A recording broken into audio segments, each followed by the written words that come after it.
이 시간에 우리에게 주신 하나님의 말씀은 열왕기하 4장 1절에서 7절이 되겠습니다.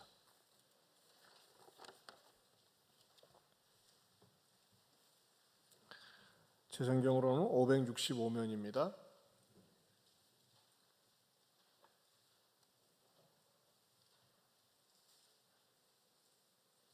교독하겠습니다. 선지자의 제자들의 아내 중에 한 여인이 엘리사에게 부르짖어 이르되 당신의 종 나의 남편이 이미 죽었는데 당신의 종이 여호와를 경외하는 줄은 당신이 아시는 바니이다. 이제 빚준 사람이 와서 나의 두 아이를 데려가 그의 종을 삼고자 하나이다 하니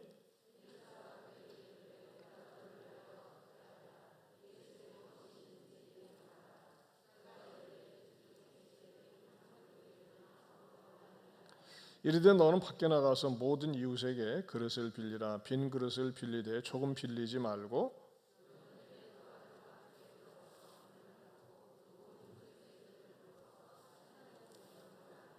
여인이 물러가서 그의 두 아들과 함께 문을 닫은 후에 그들은 그릇을 그에게로 가져오고 그는 부었더니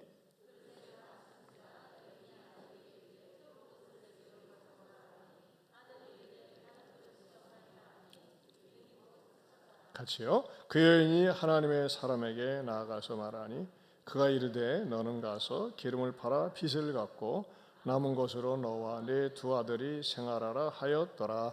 아멘. 이 수협에 나온 여러분들에게 큰 평강 주시기 바랍니다.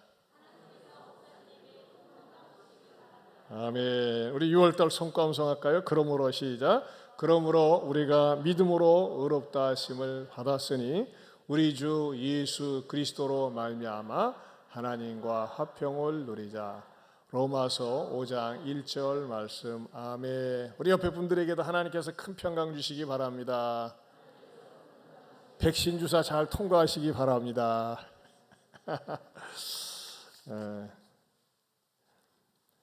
오래간만에 수요 강해 설교 들어왔습니다. 한 주밖에 제가 건너뛰지 않았는데 굉장히 오래간만에 쓴 것 같네요. 여러분 보고 싶었습니다. 수요. 반응이 없네. 말 안 해도 뭐 그냥 보고 싶은 줄 표정들이 이게 눈웃음 속에 나타납니다. 오늘은 사도행전이란다. 열왕기하 강의 22번째입니다. 지난 시간에는 모압 왕의 그 배신 때문에 이러면 안 되겠다, 선을 봐야 되겠다 해가지고 그 이스라엘 왕 요람이 유다와 에담과 더불어서 연합전선을 펼쳐가지고 그 모압을 어떻게 심판했는지에 대해서 살펴봤습니다. 오늘은 전혀 다른 장면입니다. 완전히 다른 장면입니다.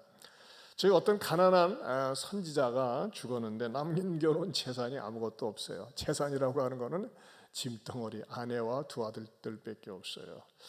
그런데 이 빚을 갚지 못하니까는 빚쟁이가 찾아와가지고 당신 두 아들들을 갖다가 내 종삼아야 되겠다고 그렇게 얘기를 합니다. 그 내용에 대해서 너무 답답하고 괴로우니까는 선지자 엘리사에 가서 하소연을 하고 그럼 당신에게 너에게 있는 게 뭐냐 했더니 말이죠. 기름 한 병밖에 없다고 하니까는 그릇을 죄다 빌려가지고 그것을 갖다 부으라 했더니 기적이 나타나서 빚을 싹 깎고 행복하게 살았더라는 내용입니다. 자, 우리가 늘 말씀드리지만 성경은 이렇게 말이죠. 이렇게 어떤 민담처럼 이렇게 권선징악이라든지 처음에는 어려웠는데 끝이 좋았더라. 그것을 목적으로 주어진 것이 아닙니다. 그런 이야기들은 세상에 널려 있어요. 자, 오늘 또 이 말씀을 통해서 오늘 우리들에게 주시는 메시지가 무엇인지 이제 한번 천착을 해보겠습니다. 파들어가 보겠습니다. 오늘은 제가 주로 1절을 중심으로 해서 말씀을 드리고 싶습니다. 설교를 이렇게 쭉 준비하는데 1절을 통해서 성령님께서 여러 가지 깨닫게 해주시는 말씀들이 많아가지고 오늘 설교 제목이 뭡니까? 주보를 안 보시는군요. 어떤 아내의 숨은 믿음이다 그랬습니다. 자, 오늘 본문 1절을 통해서 우리가 발견할 수 있는 첫 번째 진리의 두레박은 뭐냐? 경건한 가정에도 환난은 있다는 것입니다. 경건한 가정에도 환난은 있다. 그렇죠? 선지자의 제자들의 아내 중에 한 여인이었어요. 그 가정은요. 하나님의 종들의 가정 아니겠습니까? 그런데 아무튼 남편이 무슨 병에 걸렸는지 사고가 나는지 왜 죽었는지 모르지만 어쨌든지 간에 갑자기 죽게 되었습니다. 여러분, 우리가 인생을 살면서 이 고난의 농도가 있어요. 고난의 농도. 그래도 여러분, 이 고난의 농도 가운데 그래도 가장 좀 뭡니까? 가벼운 거가 뭘까요? 물질에 대한 고난입니다. 물질. 돈이 없다고 하는 것은 참 힘들게 만들어요. 심리적으로 위축시킵니다. 저도 어려서 차비가 없어가지고 많은 길을 걸어 다녀본 적도 있고, 옛날에는 이렇게 버스에 차장이 있었어요. 차장님, 직장의 차장님이 아니라 버스 차장 가지고 말이죠. 그냥 어찌나 버스 안에 사람들이 많은지 몰라. 익산에도 그러나 옛날에는요, 이 사람들은 들이밀기 위해서 막 마지막까지 타면 그냥 배치기를 해가지고서 들이밀고 그랬어요. 그런 기억들이 익산에도 있었습니까? 네, 이쪽 동네도 좋은 동네였네. 난 사당동만 좋은 동네인 줄 알았더니 배치기를 해가지고 집어넣고, 또 운전 기사는 말이죠, 그냥 어떻게든지 이빠이 데스카 집어넣으려고 한번 운전을 갖다 휙 틀어가지고 사람들을 썰려가게 만들고 말이죠. 그럴 때가 있었어요. 근데 제가 이제 흑석동에서 사당동에 그때 다니는데 차비가 없었어요. 그래가지고 이제 어떻게 할까 하는데, 교회에서 준 성경 구절 요절을 갖다가 꾸겨가지고 막 사람 많을 때 그냥 딱 집고 갔는데 두고두고 그게 걸리네. 아이고, 회개했다니까요. 또 예수 믿으라고 준 게 아니라 버스표 대신에 줬었어요. 이 가난하다고 하는 것은 참 이렇게 사람을 갖다가 위축시킵니다. 그러나 고난 중에서도 가난은 말이죠, 고난의 깊이 있어서는 그래도 제일 가벼운 거예요. 가난하다고 죽지는 않습니다. 그러나 두 번째 고난의 농도 깊이가 뭘까요? 그건 질병입니다. 그렇죠? 암이나 사고나 예기치 못한 큰 질병이 찾아왔을 때는 모아놓은 거 벌어놓은 거 다 날아가잖아요. 지금은 뭐 이렇게 의료보험이라든지 여러 가지 의료 시스템이라도 괜찮지, 옛날에는 참 그런 일이 많이 있었어요. 그다음에 세 번째 가장 큰 충격, 가장 깊은 게 뭘까요? 배우자의 죽음입니다. 남편이나 아내가 갑자기 세상을 떠났을 때 그 충격은 굉장히 크다는 것입니다. 더군다나 뭐 나이 먹어서 이렇게 돌아가셨다고 하면 뭐 사실 만큼 사셨으니까 그래도 서운한데, 젊은 나이에 더군다나 어린 자녀들을 남겨놓고 나는 어떡하란 말이냐 하면서 말이죠, 남편이 세상을 떠났을 때 그것은 굉장히 한마디로 얘기해서 너무나 슬픈 사건입니다. 요즘 같은 경우는 여성들에게 있어서 전문 직업을 가질 수 있는, 또 여성들이 활동할 수 있는 그런 잡들이 굉장히 많습니다. 그러나 고대 사회에서는 뭐 여성들이 할 수 있는 직업이 없었어요. 그러다 보니까는 남편을 잃게 되면 완전히 기둥이 무너지는 거죠. 기둥이 무너지는 거예요. 얼마나 어려운 그런 충격이겠습니까? 그런데 이런 고통들은 말이죠, 믿는 사람이건 믿지 않는 사람이건 다 찾아온다는 것입니다. 믿는 사람에게도, 하나님을 믿는 사람에게도 때로는 물질이나 질병이나 사랑하는 사람의 갑작스러운 죽음이 찾아올 수 있다는 것입니다. 그런데 중요한 것은 뭐냐면, 자기에게 이런 고통이 찾아왔을 때 그것을 어떻게 받아들이느냐에 따라서 그것을 잘 통과할 수 있는 거예요. 어떤 사람은 Why me? 왜 나에게 이런 일이 일어나느냐 하면서 말이죠, 막 항의를 하고 막 하나님께 대들고 도전합니다. 그러나 여러분, Why me? 모든 사람에게 그런 일이 닥쳐요. 이런 말도 있어요. Why not me? 왜 나라고 아니냐? 그렇죠? 왜 나라고 예외일 수 없는 거예요. 모든 사람에게 고통이 다 찾아온다는 것입니다. 그러나 그 고통이 찾아왔을 때 그것을 어떤 마음으로 받아들이느냐, 그것이 중요하다고 하는 것입니다.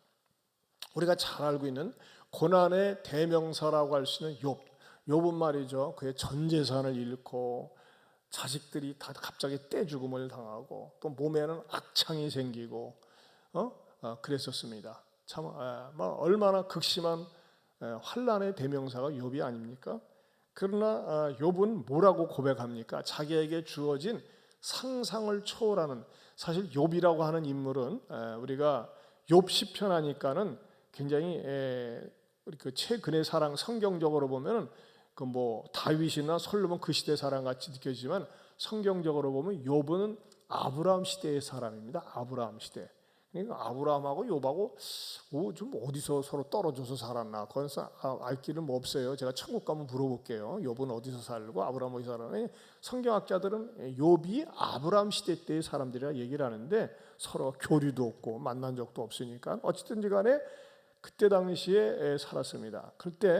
그러나 욥 자신에게 그 어마무지한 그런 환란이 임했을 때 그것을 뭐라고 고백합니까? 우리 욥기 1장 21절을 보겠습니다. 욥기 1장 21절 말씀.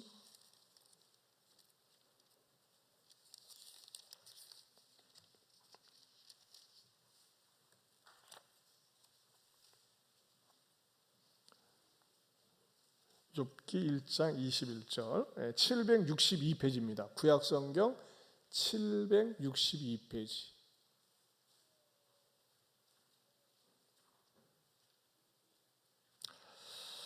자, 21절 보겠습니다. 시작. 이르되 내가 모태에서 무엇으로 알몸으로 나와 싸운즉 또한 알몸이 그리로 돌아가올지라. 주시니도 여호와시요 거두시니도 여호와시니 여호와 이름이 찬송을 받으실지니이다 하고. 자, 욥은 어떤 사상이 있었어요? 따라서 알몸 사상. 알몸 사상이 있었어요. 주시니도 여호와시요 가져가시는 이도 여호와십니다. 나는 그냥 알몸으로 와가지고 알몸으로 돌아갑니다. 여러분, 이 알몸 사상을 때로는 가져야 됩니다. 욥은 말이죠. 그 알몸 사상이 있었기 때문에 이후로 이제 견딜 수 없는 무지막지한 그 환란 시련들이 막 몰아쳐옵니다. 이제 2장서부터 막 오게 되죠. 그런데 그가 잘 감당하고 이깁니다. 욥이라고 하는 인물은요, 고난을 통해서 단련된 사람이 아니라 이미 신앙이 단련되어 있는 가운데 고난이 왔다는 거예요. 우리는 일반적으로 고난을 받으면 단련됩니다. 그렇죠? 근데 욥은 안 그랬어요. 욥은 그 엄청난 시련이 다가왔을 때 이미 마음으로 신앙으로 잘 단련돼 있어가지고 그걸 받아들이고 해석하고 수용할 수 있었다고 하는 것입니다. 저는 우리 교회 안에서도 참 이런 가정적으로 참 어려움을 겪으면서도 믿음으로 잘 극복하고 이기는 그런 분들을 보면 막 기도가 저절로 나오고 얼마나 감사한지 몰라요. 사실 전에 어떤 자매님도 자기 아이들을 30대 초반에 먼저 남편을 세상에 하나님께 보냈어요. 근데 저는 이제 그 가정이 투병 생활을 하는 과정에서도 속이 짠한 게 아내가 남편에 대한 그 간절한 마음이 없어요. 내 남편이 신앙이 들어가야 되는데, 믿음이 들어가야 되는데, 그러면서 그 자매도 같이 더불어서 하나님을 의지하는 것보다는 그냥 눈에 보이는 것, 병이나 낫기 바랄 뿐이지 어떤 그 기복적이고 치유적인 것만을 원하지 정말 내 남편이나 하나님을 의지하는 그 신앙이 없어서 굉장히 안타깝더라고요. 그리고 마침내 남편이 30대 중반의 세상을 떠났을 때 그냥 그야말로 그냥 배교하더라고요. 배교해요. 또 우리 교회 집사님들도 관심을 갖고 문자도 보내고 유튜브도 보내고 그러는데 유튜브는 봐요. 그런데도 불구하고 그 카톡 푸사에 보면 말이죠, 굉장히 무시무시한 글들을 많이 남겼어요. 막 마치 자살을 암시하는 것 같은, 이 세상을 등지고 싶어하는 같은 그런 글들이 있어요. 참 제가 안타까워서 계속 기도하고 또 이렇게 유튜브는 보내는데 유튜브는 보고 계시더라고요. 근데 제가 생각할 적에 그 자매는 문제가 뭐냐면요, 얼굴이 이뻐. 그게 문제야. 그래가지고 셀카를 많이 찍어서 자기 얼굴을 많이 올려놔. 여러분, 여자들은요 얼굴이 너무 이쁘면 문제가 있어요. 자꾸 자기 얼굴만 쳐다봐. 그리고 위로를 받으려고 그래. 참 죄송한 얘기인데 우리 둘째 딸도 좀 어려서부터 이쁘다 소리를 들었어요. 그래서 콧대가 높아. 하발나게 높아요. 참. 여러분, 다 그런 건 아니에요. 그러니까 일반적으로 제가 보면요, 얼굴이 비교적 평준화되어 있는 분들이 굉장히 하나님을 잘 사랑해요. 근데 얼굴이 앞좌석에 앉으신 분들 그리 그렇다는 게 아니에요. 오해를 하지 마세요. 여러분 보세요. 성경에도 라헬을 보세요. 라헬은 얼마나 이뻤는지 몰라요. 그러나 라헬은 믿음이 없어요. 저는 그 자매를 생각할 때 가슴이 좀 아픈 거예요. 야, 그래가지고 여러분 정말 이 어려운 때일수록 하나님을 의지하고 하나님을 찾아오고 나는 하나님의 도움이 아니면 하나님께서 이끌어 주시지 않으면 못 삽니다 하면 그러면서 애들이 강해지는 것이고 더욱더 이 인생을 아름답게 살 수 있는 건데 자꾸 육신적인 거, 인간적인 거 생각을 하니까 말이죠. 사람들은 이용해 먹으려고만 하고 또 어떤 성적 노력의 대상으로만 남자들이 대하려고 하지 진짜 그들에게 인격적으로 대하지 않거든요. 중요한 것은 위기를 만났을 때, 어려움을 만났을 때는 어떻게 됩니까? 또 하나님 품에 안겨가지고 비록 나에게 당하는 이 환난이 왜 왔는지, 왜 하나님이 내 남편을 일찍 불러가는지 모르겠지만 그러면서 또 하나님께 올인하게 되고 하나님께 매달릴 때 그 모습을 본 자녀들이 반드시 바르게 일어서서 쓰임받는 가정들이 될 줄로 믿습니다. 그 다음에 두 번째 발견하는 진리가 있어요. 다시 본문 가서 보실까요? 본문에 보면요. 두 번째는요.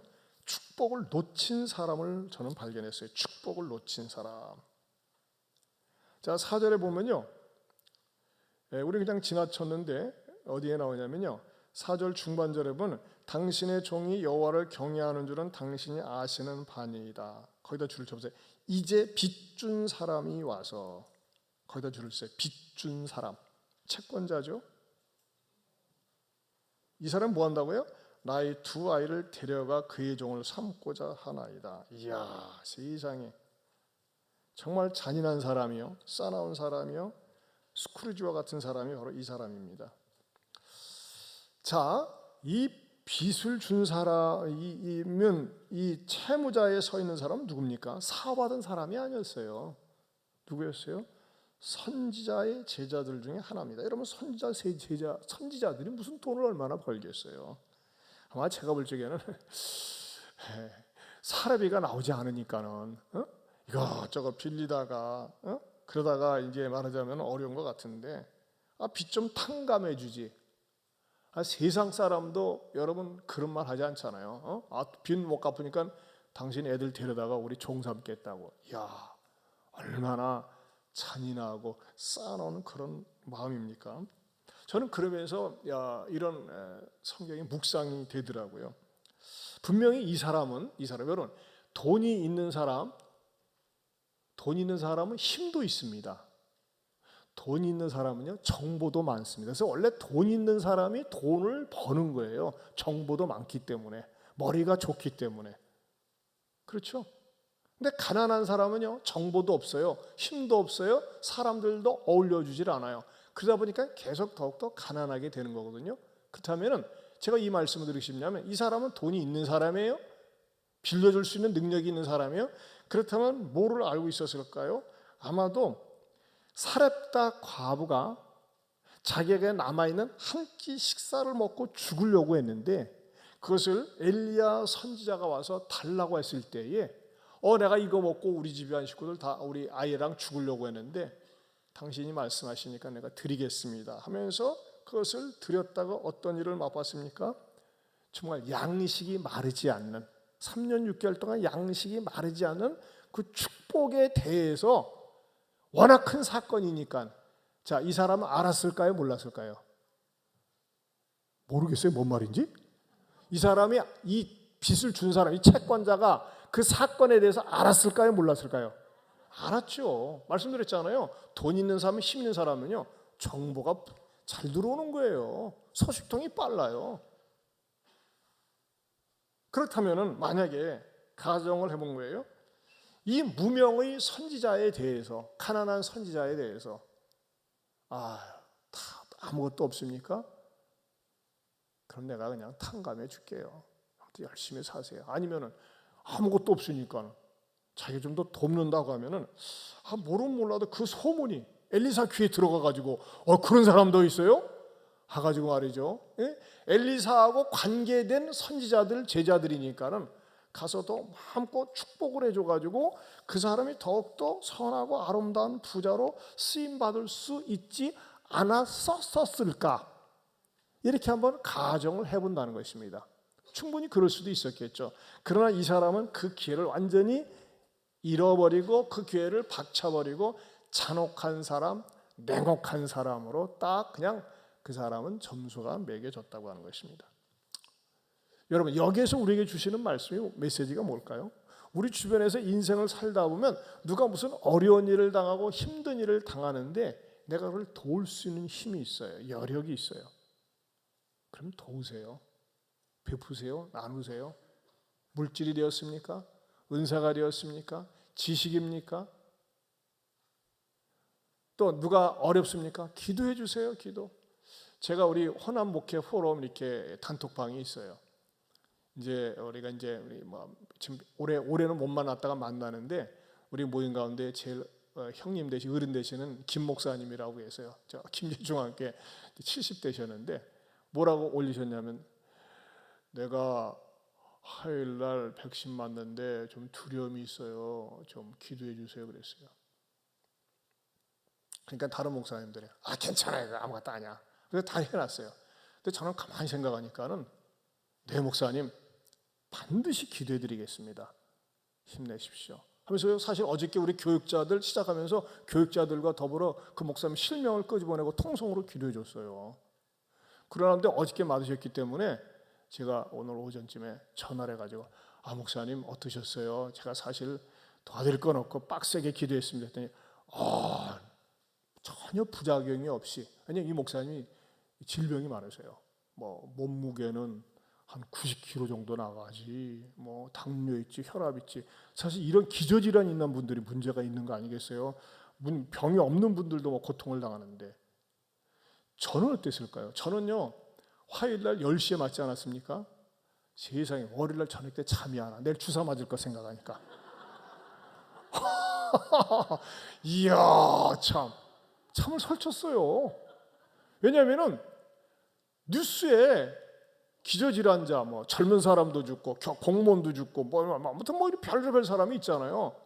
그래서 제가 지난 주일날 이제 설교하면서 여러분 저 좀 위해서 기도해 주셔요 그랬잖아요. 아마 많은 분들이 궁금해하실 거예요. 저는 장로님들 전화 오고 어떤 권사님들 전화 왔어요. 놀라운 사실은 아무렇지 않아요. 할렐루야. 여기만 좁게 뻐근해. 그럼 그건 아무것도 아니에요. 그래서 제가 말씀드렸잖아요. 여러분, 우리가 내가 잘났어, 똑똑해, 건강해, 그건 자랑할 거 아니에요. 연약하면 자랑해도 돼요. 제가 말이지 연약함에 대해서 얘기했더니 많은 분들이 관심을 갖고 기도해 주시고 건강식품도 어떤 분 하나 갖다 주시고 그래가지고 했는데, 어찌됐든 이제 놀랍게 저도 말이죠, 갈 때까지 가는데 말이죠, 아무튼 굉장히 좀, 또 더군다나 우리 집사님 가운데 우리 반주하시는 우리 이 집사님도 간호산 약사인데도 불구하고, 목사님 나 그거 먹고 죽을 뻔했어요. 그렇게 아픈 적 처음이에요.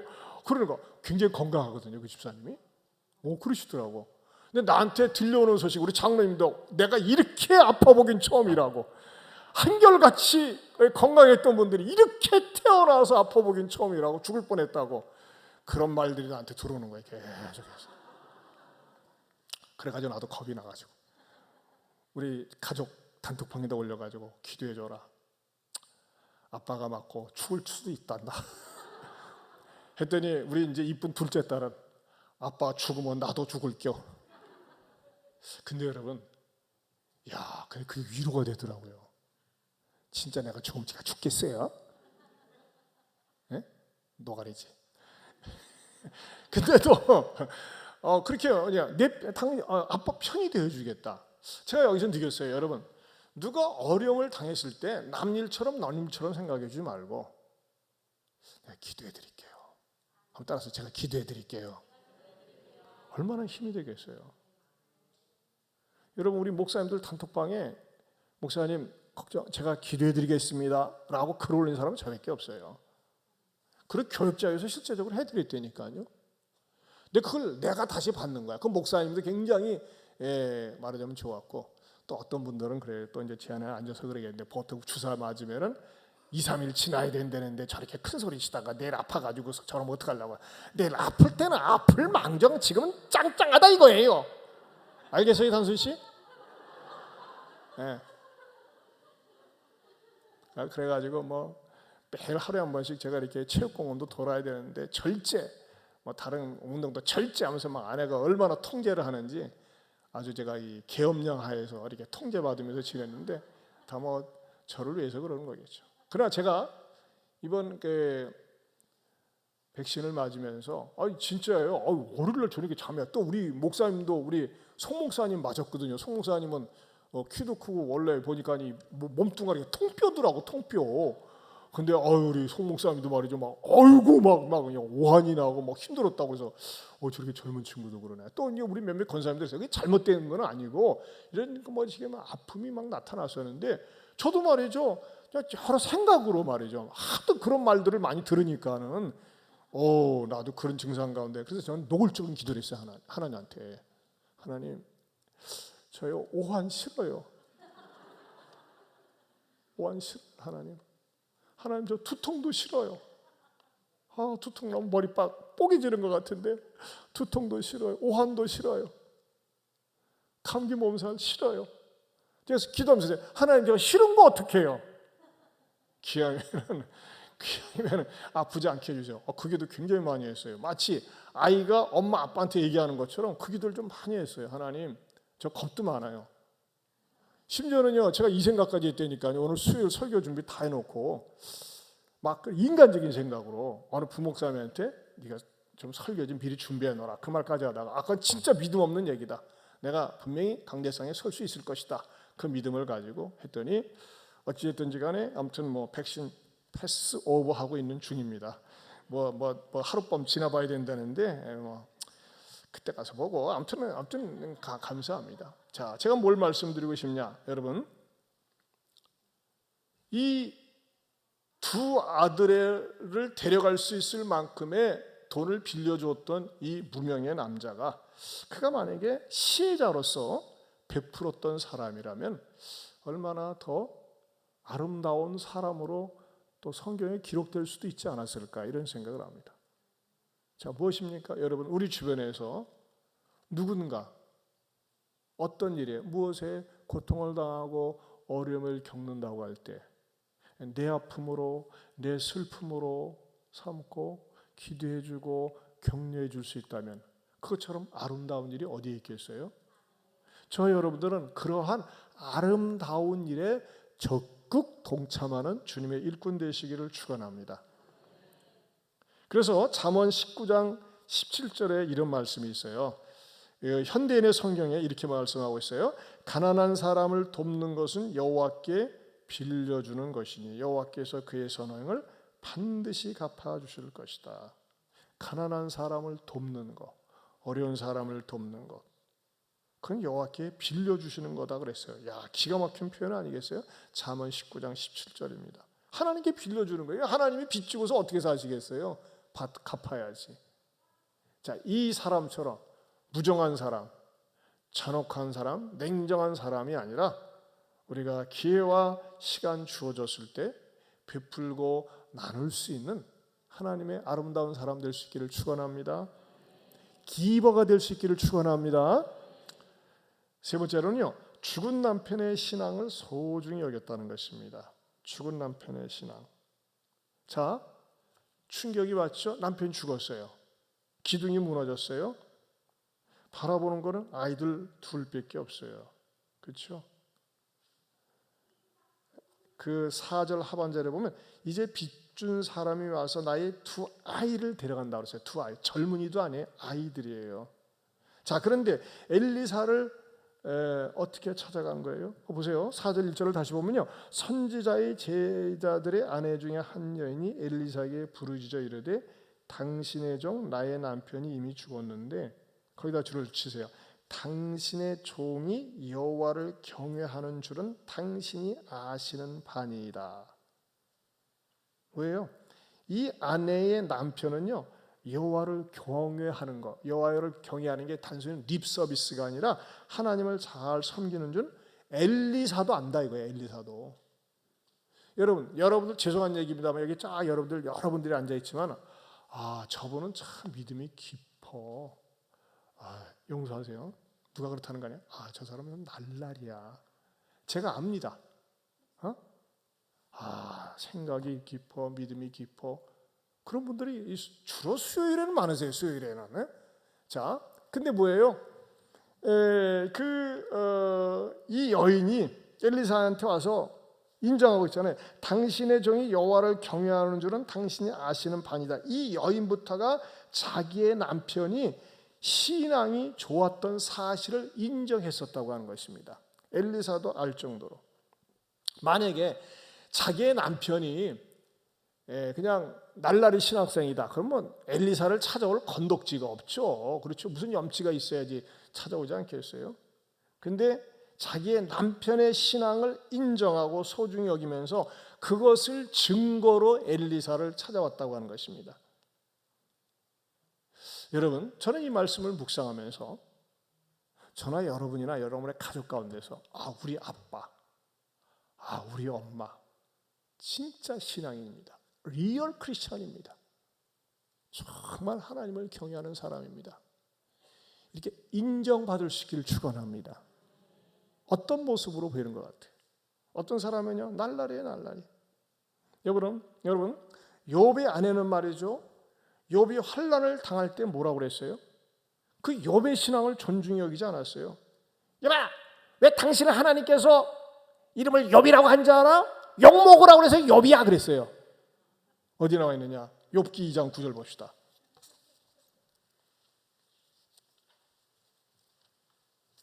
2장 9절.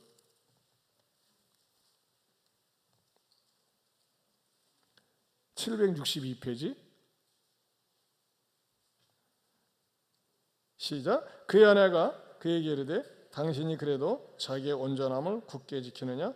하나님을 욕하고 죽으라 그랬어요. 아까 한 말은 제가 그냥 워드 플레이 한 거고, 왜 욥이라고 한 줄 알아? 욕하고 죽으라고 한 거야. 어떻게 이런 잔인한 여자가 있어요. 참, 욥은 내가 볼 적에 참 위대한 사람이 되면 여러분, 마누라가 악처가일수록 남편은 위대합니다. 소크라테스가 왜 위대했어요? 그 마누라가 악처가예요. 악처. 세계 3대 악처가 아십니까? 3대 악처가. 또 이럴 때 또 떠오르나 몰라? 소크라테스. 그 다음에 또 하나는 누구예요? 톨스토이 부인이 악처가입니다. 그래서 톨스토이는 길거리에서 객사했잖아요. 비참하게 죽었어요. 또 하나 누구가 악처간 줄 아십니까? 유명한 감리교의 창시자인 웨슬레 부인이 악처갑니다. 웨슬레가 얼마나 웨슬레가 목회하는데 힘들게 하고 어렵게 했는지 몰라요. 그래서 웨슬레는 아주 자기는 그랬어요. 나는 내 아내 덕분에 이렇게 주님을 사랑하고 고상한 성격의 소유자가 되었답니다. 아내의 덕입니다. 그랬어요.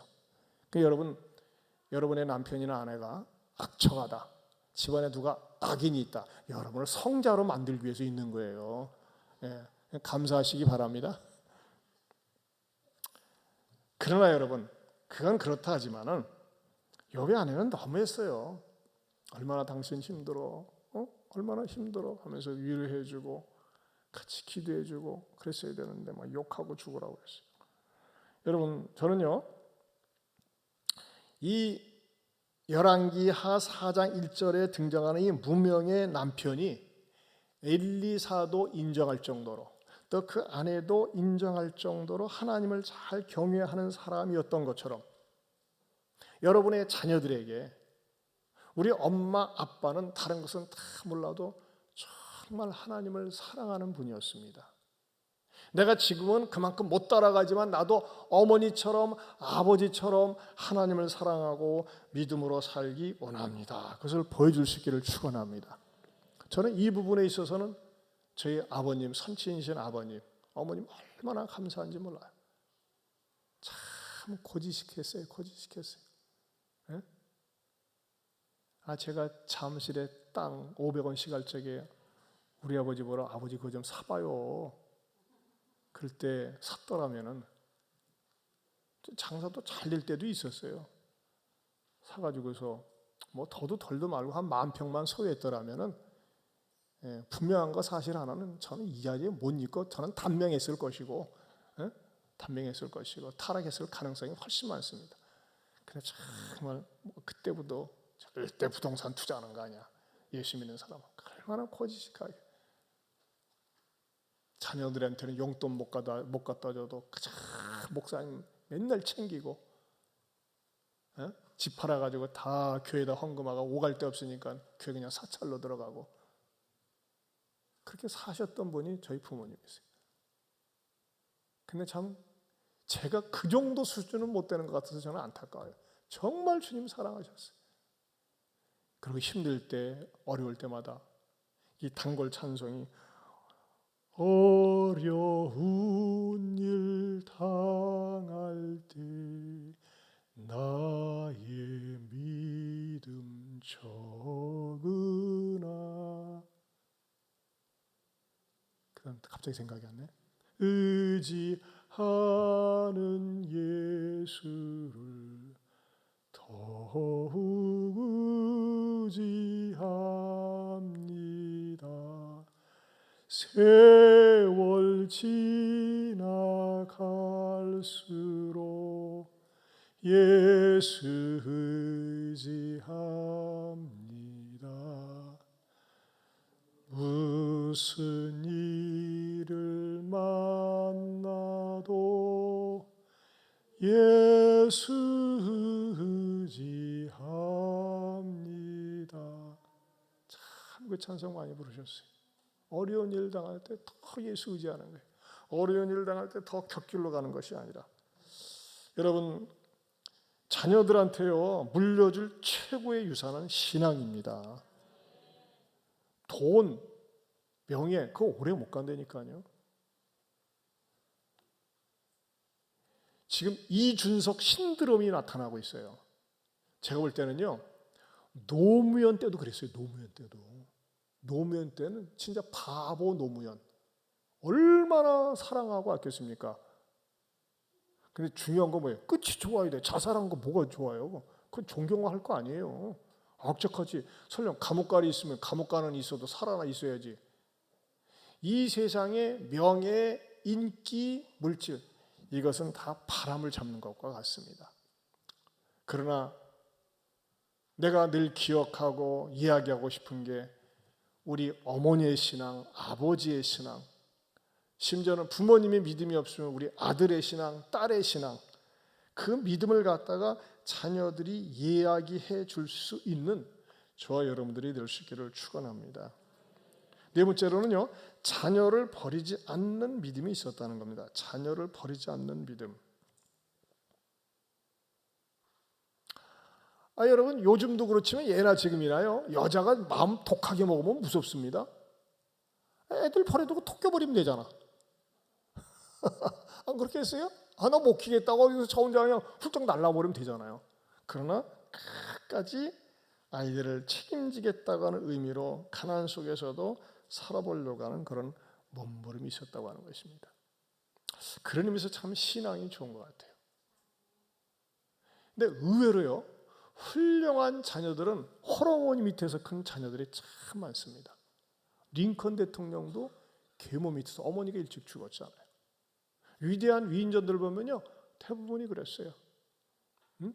그 아버지가 일찍 죽은 케이스들이 얼마나 많습니까? 아버지가 바람을 핀다든지 뭐 종종 자주 있는 록펠러도 말이죠. 아버지가 못됐어요. 가정을 안 돌봤어요. 그 어머니. 그런데 그런 말을 할 때는 좀 남자들이 쓸 자리가 좀 없어요. 그러나 분명한 거 하나는 또 여성들의 그 강한 모성애, 그 모성애 플러스 뭡니까? 신앙으로 잘 뭉쳐졌을 때, 여러분 보세요. 이희돈 장로님, 지난번에 최저철 집사님 그 와가지고서도 이희돈 장로님 아시죠? 국제무역센터 부회장했던 이희돈 장로님, 작년인가 재작년에 돌아가셨잖아요. 최 집사님도 그렇게 돌아가실 줄 몰랐대요. 최 집사님하고 나이가 같으니까 갑작스럽게 돌아가셨어요. 근데 그분은 제가 볼 적에 사람이 너무 바쁘지 마세요. 전 세계를 드나들면서 식사를 제대로 못한 거예요. 식사를. 그러니까 하나님께서 여러분 너무 바빠가지고 일에 치여 살고 자기 교회에서 예배 드릴 시간도 없는 거. 그 하나님도요 도와주지 못하는 거 있잖아요. 하나님 절대 못 도와줍니다. 어떤 거는 못 도와주는 게 있어요. 뭘까요? 과속하다가 160km 달리다가 사고 나는 거 못 도와주세요. 그렇죠? 과속하다가. 그 다음에 또 뭘 못 도와줄까요? 과식하다가 설사하는 거 못 도와주세요. 누가 이렇게 막 처먹으래? 과식하다가. 그렇죠? 과식하다가. 과속, 과식, 또 뭘까요? 과욕, 지나치게 욕심 부리는 거예요. 하나님 못 도와주세요. 자기가 철저히 해야 돼요. 근데 내가 볼 때 참 이장로님 같은 분은 좀 더 오래 사셨어야 되는데 우리 이장로님처럼 뭐 정신없이 그냥 분 단위로 스케줄을 짜가지고 그게 뭐예요? 그게 일을 끊고 절제하고 그래야 되는데 관계가 없는 건데 그 얘기가 왜 나왔나 모르겠네. 중요한 게 뭡니까? 나에게 그 얘기 하려다가 그 이돈 장로님이 유학 갈 적에 어머니가 딱 봉투 한 장에다가 수표를 하나 딱 넣어줬지 않습니까? 그래가지고 얇은 봉투에다가 이렇게 수표 한 장 넣어줘가지고 너무나도 기뻐가지고 야 내가 유학 간다고 하니까 우리 어머님이 이렇게 해줬구나. 그래가지고 그걸 끈에다가 말이죠 또 잃어버렸어. 그냥 비행기 안에서 어디 또 놓쳐버려서 아이고 이거 우리 어머님이 준 건데 말이지 이거 어떡하나 해가지고 막 뒤적가지고 찾아가지고 딱 봤는데 그 수표가 뭐였어요? 하나님이 지금까지 지켜주신 것처럼 앞으로 너도 책임져 줄 것이다. 그 한 문장이었어요. 돈이 아니라 아무것도 없이 유학을 갔다고 하지 않습니까? 근데 뭐예요? 그 어머님이 써준 하나님이 너를 버리지 않을 것이다. 너를 지켜줄 것이다 라고 하는 그거 붙잡고 살면서 그런 세계적으로 한국인으로서는 처음으로 그런 국제 무역, 세계 무역 그 부회장이 되지 않았습니까? 여러분, 저나 여러분이나요 반복하고 늘 강조하고 늘 떠나지 않고 늘 내리 속에 박혀야 되는 거가 따라서 합시다. 누구보다도 예수님 잘 믿기 원한다. 하나님 잘 믿기 원한다. 여러분, 하나님 잘 믿으면요 어디다 던져놔도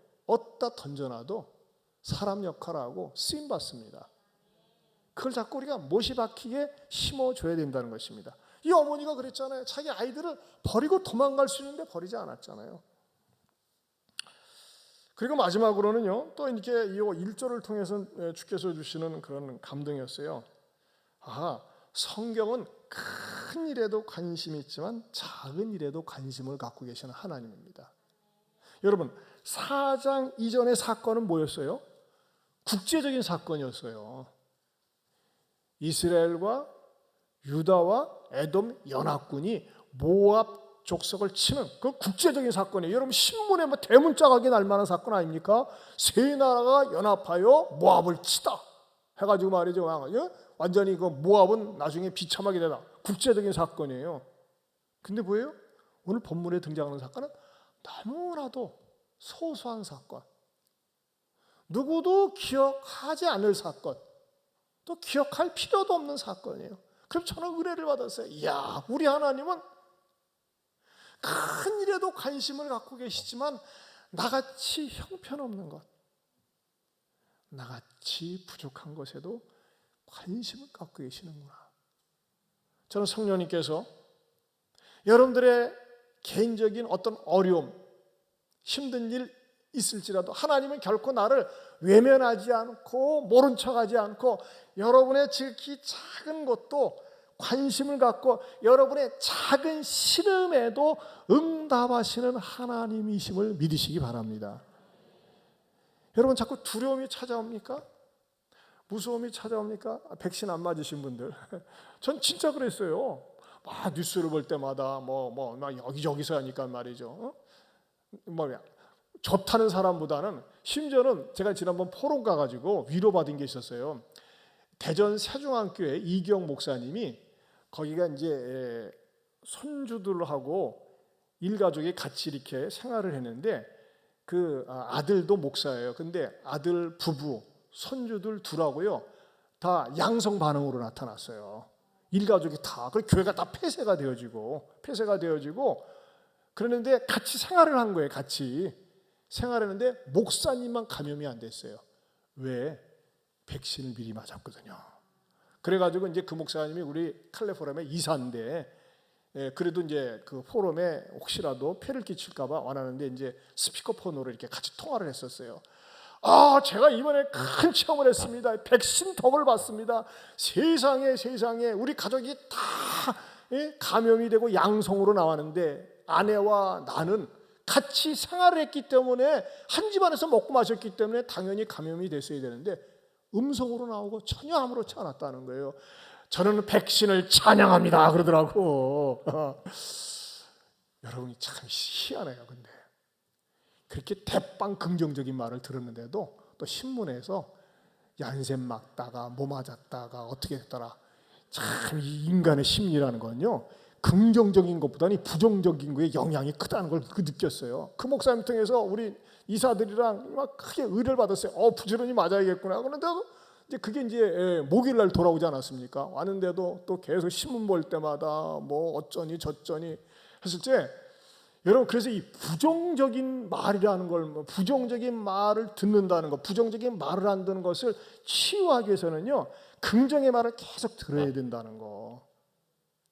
그리고 기도를 해야 된다는 겁니다. 저는 그랬습니다. 목요일 날 왔지만 하나님 계속 기도했어요. 하나님 전 마음도 약하고요 몸도 약해요. 하나님 이번에 백신 맞으면서 부작용 없게 해주시고 또 성도들 앞에서 말이죠. 머리가 아파요. 이런 소리 하지 않게 하나님 책임져 주세요 하면서 막 계속 기도하고 또 여러분들이 기도해 주셔가지고 하나님 앞에 여기까지 이렇게 무사히 살아서 말씀을 당당하게 전할 수 있습니다. 아유 저렇게 큰 소리 치다가 또 내일 아침에 머리 뻐개진다 소리 하려. 내일 일은 난 몰라요. 내일 일은 아니죠 뭐.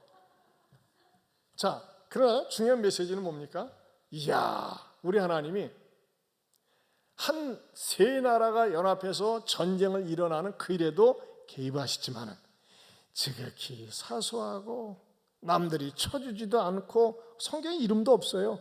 그러한 한 과부 집안도 돌보시는 하나님이라면 역시 하나님을 아버지라고 부르고 하나님 앞에 예배하러 나온 저와 여러분 개개인도 내가 하나님 앞에 기도하고 간구할 때 나를 외면하지 않고 돌봐주시리라 믿습니다.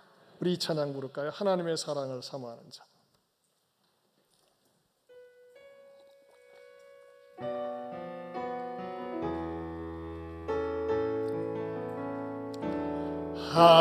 하나님의 사랑을 사모하는 하나님의 평안을 바라보는 자 너의 모든 것 창조하신 우리 주님이 너를 얼마나 사랑하시는지 하나님 찬양과 경배합니다. 하나님의 선하심을 닮아가는 자 너의 모든 것 창조하신 우리 주님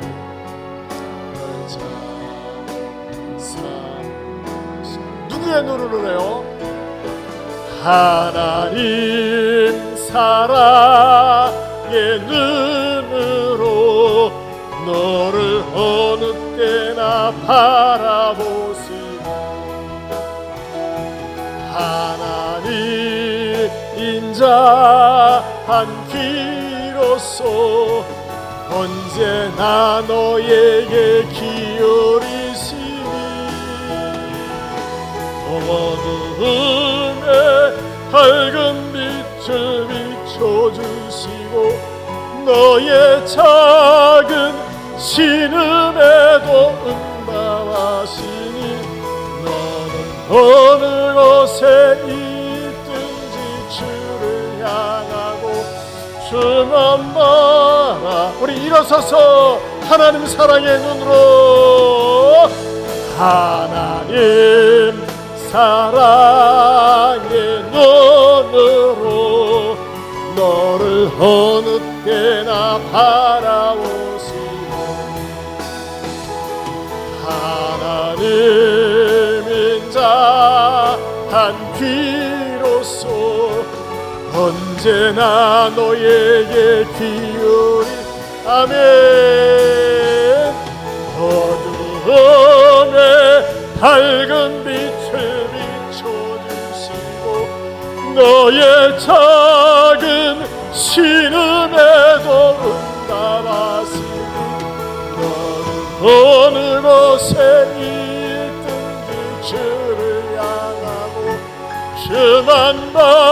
우리 두 손 높이 들고 다시 한번 하나님 사랑의 눈으로, 하나님 사랑의 눈으로 너를 어느 때나 바라보시고,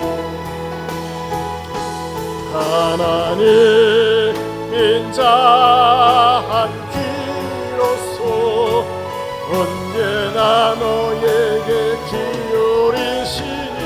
아멘. 어두움에 밝은 빛을 비춰주시고 너의 작은 신음에도 응답하시니 너는 어느 곳에 있든지 주를 향하고 주만 바라볼지라. 주만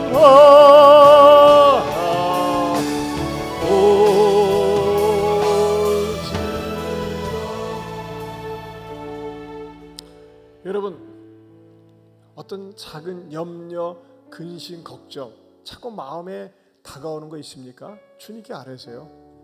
너의 작은 신음에도 응답한다고 그랬어요. 우리 하나님 외면하지 않으세요. 온 인류 만물을 통치하고 다스리지만 나를 알고 계시고 나의 작은 신음에도 응답하십니다. 여러분, 우리가 인생을 살면서 고난, 환난이 있어요. 피하려고 하지 마시고 받아들이고 잘 감당하게 하여 주옵소서. 축복을 놓치는 비극적인 사람 되지 마시고, 또 여러분이 자녀나 주변에서 여러분을 볼 때 진짜 믿음 좋은 사람으로 평가받기를 축원합니다. 기도의 자리, 예배의 자리, 전도의 자리, 믿음의 자리를 놓지 말고, 또 무엇보다도 내 가정을 책임질 수가 있고, 또 내가 하나님 앞에서 주님 나를 버리시지 않는 그 하나님을 끝까지 신뢰하게 해달라고 우리 주신 말씀 붙들고 우리 주여 삼창하고 간절히 기도합니다. 주여, 주여, 주여. 하나님 아버지 감사합니다. 고맙습니다. 하나님 사랑하시고 아버지, 아버지, 아버지,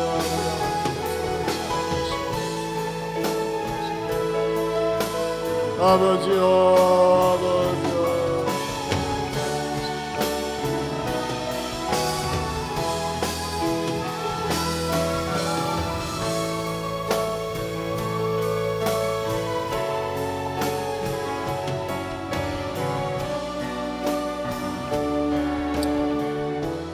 하나님 아버지 감사합니다.